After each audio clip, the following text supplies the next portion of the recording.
Hey friends, it's like 8 a.m. in the morning, which is I'm rarely up at this time, and I've been up since 1 a.m., maybe 2 a.m. I'm not sure how long I've been up. I went to bed at like 11 ish and woke up at 1 something, and I was working on my book, talking to some friends online, made some progress, and I just wanted to make sure that I make a video. What I'm going to do after this is I'm going to go down and have breakfast. Just how strange my life is. I'm going to go and have breakfast, and then I'm going to shower and get in bed. And my wife is asleep, so she went to bed probably at about, I don't know, 3 or 4 a.m. maybe.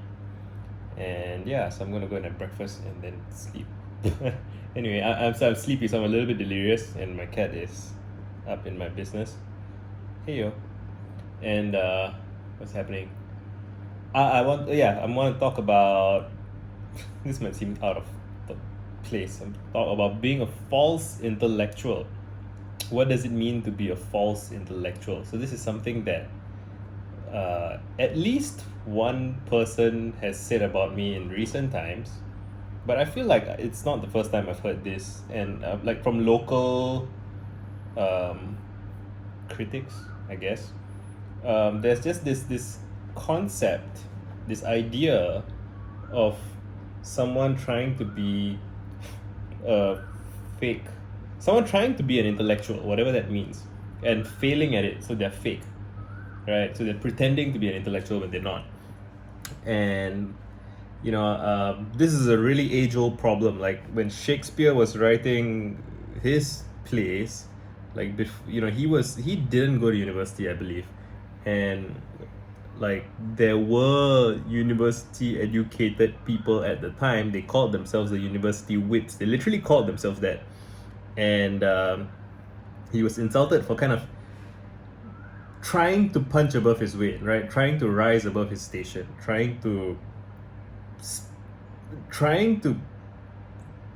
pretend to be an intellect. You see how this whole frame is kind of contaminated, because from my point of view, Shakespeare, I presume, was just writing plays because he enjoyed writing plays. And I mean, I haven't read enough of the history to know precisely what his goals and interests were, but I have no doubt that Shakespeare loved poetry and loved playwriting, right? But at the time, presumably, his haters did not see that. And again, I'm not saying that I'm Shakespeare or I'm a Shakespeare type person, but just I don't think I advertise myself as an intellectual. So if you look at the banner of my YouTube page, it currently says secular sermons for friendly ambitious nerds, right? And you could say that, so what is a secular sermon, right? Am I a pastor? Am I a fake pastor? Anybody can talk on YouTube, man. Anybody can make videos. Anybody can make videos. Anybody can write blog posts. Anybody can do whatever they want. What does it mean to be a false intellectual? I'm curious. I'm gonna meet the guy who said it on Tuesday for dinner, and I don't know if he watches my YouTube channel. I'm guessing he probably doesn't, but it will be interesting to. I'm really genuinely curious to understand what he means when he describes me as a false intellectual. Like, so what's the difference between a false intellectual and a true one, right?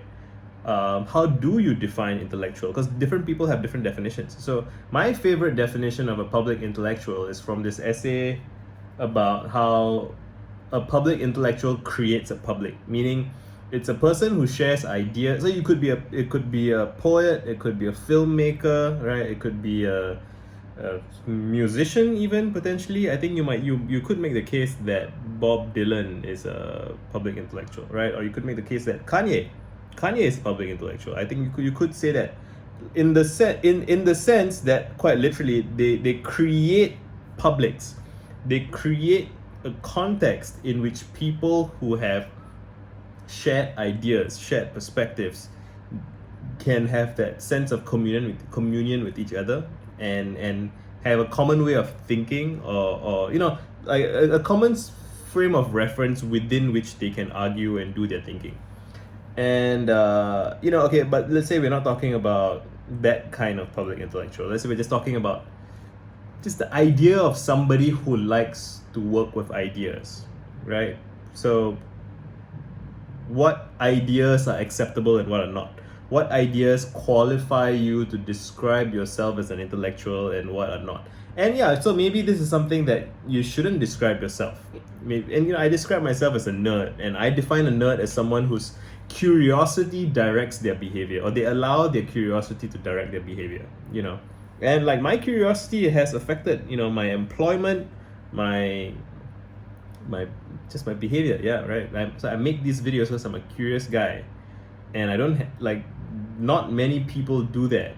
And I'm not saying it means that they're not curious people, but they presumably rein it in to some degree, right? So people say things like they enjoy going on Wikipedia trails. Like, I really enjoy going on Wikipedia trails. If you look up my Rome research, my public Rome, like I have hundreds and hundreds of Wikipedia pages that I have read and analyzed and made connections between and drawn.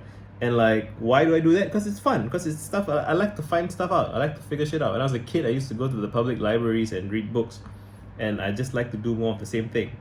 And I like to have fun doing that. And I found that when you talk about what you're doing as you're doing it online, other people who like that will also show up and hang out with you and play with you, which is fun.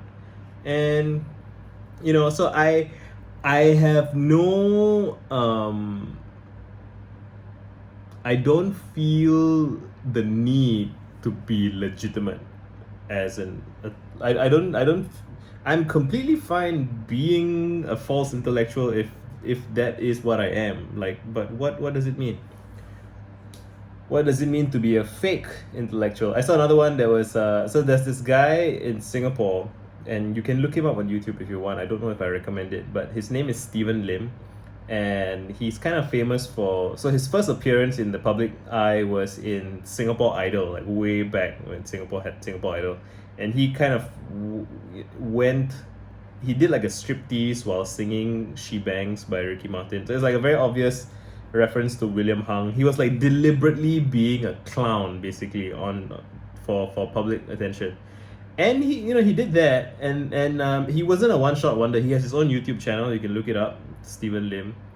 And he does like birthday requests for people, and he's just sort of this general clown, I guess, right? And I say clown with respect. I respect Stephen Lim because while people see a shameless clown kind of dance, like a dance monkey dancing for likes, I see a guy who knows what he wants out of life and has the courage to take action to get what he wants. So somebody described me as the quote unquote intellectual Stephen Lim. I love that. I'm officially they meant it presumably as some kind of put down, but I love it. I'm using it from now on to describe to people what I do.